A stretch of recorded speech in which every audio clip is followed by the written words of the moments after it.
11 बज चुके हैं। आप देख रहे हैं इंडिया न्यूज, आपके साथ मैं हूं चित्रा त्रिपाठी। बड़ी खबर के साथ इस बुलेटिन की शुरुआत हम करेंगे बोधगया ब्लास्ट मामले में। वैसे तो जांच एजेंसियों के हाथ अभी तक खाली हैं, लेकिन इंडियन मुजाहिदीन के 5 आतंकवादियों से लगातार पूछताछ की जा रही है। इन आतंकवादियों में से 3 तिहाड़ जेल में और 2 पुणे की जेल में बंद हैं। वहीं ब्लास्ट मामले में हिरासत में लिए गए विनोद मिस्त्री नाम के संदिग्ध से भी पूछताछ में अब तक कुछ खास बातें निकलकर सामने नहीं आ पाई हैं। वहीं शनिवार को कोलकाता से गिरफ्तार आतंकी अनवर हुसैन ने पुलिस को बताया है कि कई दिनों से बोधगया की मंदिर की रेकी की जा रही थी। अनवर को एसटीएफ ने आरडीएक्स और जाली नोटों के साथ गिरफ्तार किया था। अनवर गया से होता हुआ कोलकाता पहुंचा था। पूछताछ में उसने माना कि वो इंडियन मुजाहिदीन के मुखिया रियाज भटकल के साथ काम करता था।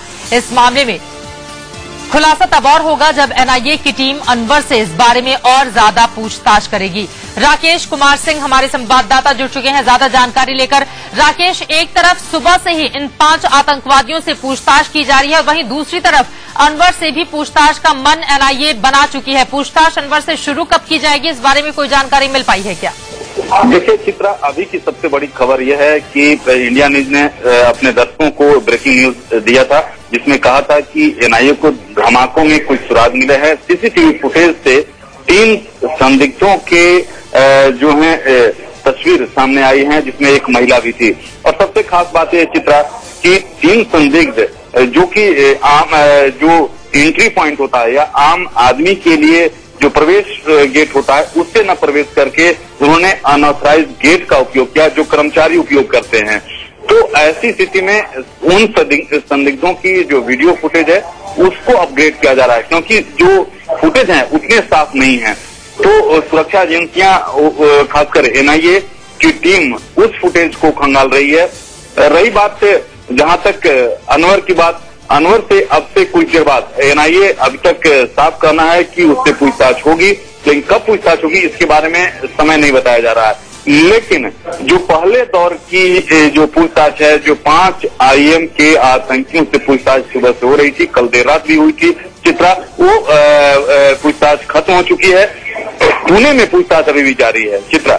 बिल्कुल, पुणे में पूछताछ लगातार जारी है। कुल 5 आतंकियों से इस वक्त पूछताछ की जा रही थी। फिलहाल यहाँ पर ये भी आपसे जानना चाहेंगे, पूरे मामले के तार क्या राकेश भटकल भाइयों तक भी जाते हुए दिखाई दे रहे हैं? देखिए, जिस तरह से एसटीएफ ने अनवर को गिरफ्तार किया था और उसके पास विस्फोटक और फेक करेंसी मिले हैं, और आईबी का स्पेसिफिक इनपुट था कि ये रियाज भटकल के लिए काम करता है। अब उससे लगातार पूछताछ जारी है, लेकिन पूछताछ में वो लगातार अपने बयान को बदल रहा है। जो सुरक्षा एजेंसियों से हमारे पास खबरें आ रही हैं चित्रा, उसके मुताबिक साफ तौर पर कहें तो लगातार अपने पूछताछ में वो अपने बयान को बदल रहा है। लेकिन अभी देखना होगा कि जब एनआईए पूछताछ करेगी तो उसमें क्या निकल कर आता है, क्योंकि उसके पास विस्फोटक और फेक करेंसी बरामद हुए थे, गया से कोलकाता का टिकट बरामद हुआ था। ऐसे में ये देखना काफी महत्वपूर्ण होगा। और जो पूछताछ इंडियन मुजाहिदीन के 5 आतंकियों से जो पूछताछ हुई है, कल देर रात से हो रही थी, आज सुबह हुई है, और इससे क्या महत्वपूर्ण चीज निकल कर आई है ये देखना महत्वपूर्ण होगा। लेकिन जो सीसीटीवी फुटेज से 3 संदिग्धों की तस्वीर जो इंडिया न्यूज ने अपने दर्शकों को सबसे पहले बताया था, उसमें साफ तौर पर उससे खंगालने की कोशिश की जा रही है, और उसमें एक महिला भी है चित्रा। बिल्कुल, एक महिला भी है। सीसीटीवी में 3 संदिग्ध दिखे हैं, जिनमें से एक महिला भी है। और कौन है ये महिला, इन लोगों का ताल्लुक किससे था, इन लोगों की क्या स्केच तैयार करने की भी कोशिश, जो सीसीटीवी फुटेज है उससे पिक्चर क्या क्लियर है ताकि इनका स्केच तैयार हो जाए, इस बारे में भी कोशिशें की जा रही है क्या राकेश? देखिए चित्रा, सीसीटीवी फुटेज को एनआईए पूरी तौर पर खंगाल रही है, लेकिन जो फुटेज है वो काफी धुंधला है, उसे अपग्रेड किया जा रहा है, और हो सकता है कि इसके लिए मदद भी दूसरी एजेंसियों की ली जाए।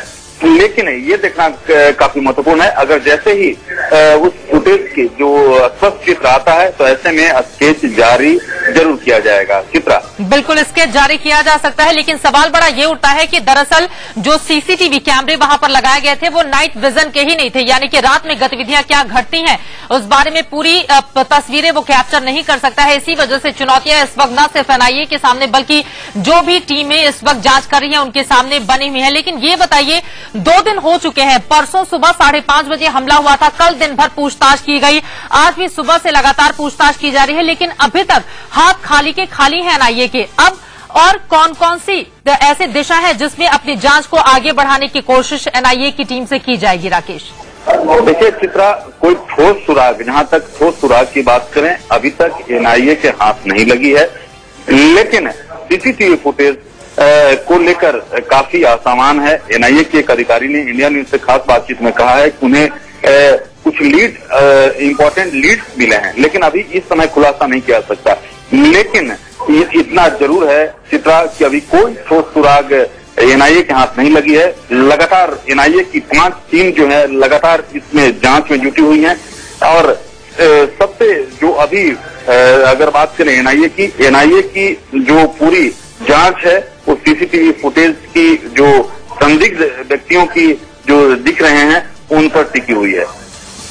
राकेश, आप हमारे साथ बने रहिए, बातचीत का सिलसिला आगे भी आपसे हम जारी रखेंगे। 55 घंटों से ज्यादा का वक्त हो चुका है इन ब्लास्ट को, लेकिन अभी तक एनआईए के हाथ खाली के खाली हैं। कोई भी ठोस सुराग उसके हाथ में नहीं मिला है। हालांकि कई लोगों से इस बारे में पूछताछ भी लगातार की जा रही है।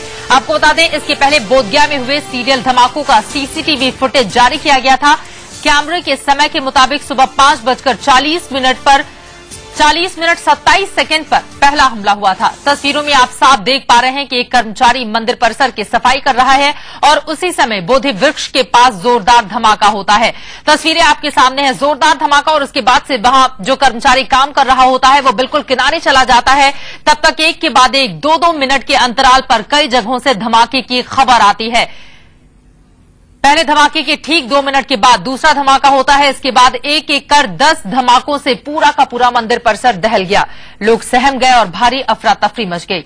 सीसीटीवी कैमरे ने इधर उधर भागते लोगों की तस्वीरें कैद की हैं। धमाके के तुरंत बाद वहां तैनात सुरक्षाकर्मी भी हरकत में जुट गए। फुटेज में सुरक्षाकर्मियों को लोगों को हटाते और घटनास्थल की ओर से भागते देखा गया है। जांच एजेंसियां फुटेज खंगालने में लगी हुई हैं। ये तस्वीरें आपके सामने हैं जो सीसीटीवी फुटेज जारी किए गए हैं। लेकिन सवाल बड़ा ये उठ रहा है कि 2 बजे जिन 3 लोगों ने अंदर आकर इन विस्फोटक को रखा था उनकी फुटेज कैसे सामने आएगी, चूंकि जो कैमरे लगे हुए थे वो नाइट विजन के नहीं थे। राकेश, हमारे संवाददाता लगातार हमारे साथ बने हुए हैं। राकेश, जो सुबह 5:30 बजे के सीसीटीवी कैमरे से ली गई तस्वीरें सामने आई हैं वो तो हम अपने दर्शकों को दिखा रहे हैं, लेकिन नाइट विजन के कैमरे की गैर मौजूदगी में चूंकि वो वहां लगाया ही नहीं गया था, ऐसे में चुनौतियां बड़ी हैं कि जो 3 लोग हैं, रात में जो लोग दाखिल हुए थे विस्फोटक के साथ, उनकी पहचान कैसे की जाएगी? देखिए, एनआईए के लिए सबसे बड़ी परेशानी यही है चित्रा, क्योंकि जिस तरह से जो चित्र हैं, सीसीटीवी के फुटेज हैं वो काफी धुंधले हैं और उन्हें अपग्रेड किया जा रहा है। और इस सीसीटीवी फुटेज को किस तरह से अपग्रेड किया जाए, एनआईए ने कुछ महीने पहले ही इसको लेकर एफबीआई से ट्रेनिंग ली थी। लेकिन ये देखना काफी महत्वपूर्ण होगा।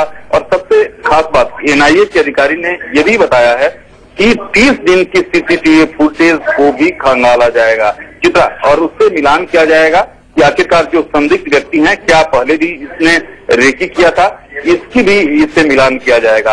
लेकिन जो सुरक्षा एजेंसियां हैं, खासकर जो सीसीटीवी फुटेज में जो कैद तस्वीरें हैं उसको खंगाल रही हैं, और उस समय के जो 3 संदिग्ध हैं जिसमें एक महिला भी है उसको विशिष्ट तौर पर खंगाला जा रहा है ताकि कोई महत्वपूर्ण लीड मिल सके। लेकिन एनआईए की माने या आईबी सूत्रों की माने तो ये जरूर मानकर चल रही हैं कि उन्हें एक महत्वपूर्ण जो है लीड मिला है। बिल्कुल, एनआईए ये मानकर चल रही है कि महत्वपूर्ण लीड मिला है। अब आगे उस लीड के सहारे अपनी जांच को बढ़ाती कैसे है एनआईए की टीम, इसी पर नजर रहने वाली है। फिलहाल के लिए शुक्रिया राकेश, आगे भी जानकारी आपसे हम लेते रहेंगे।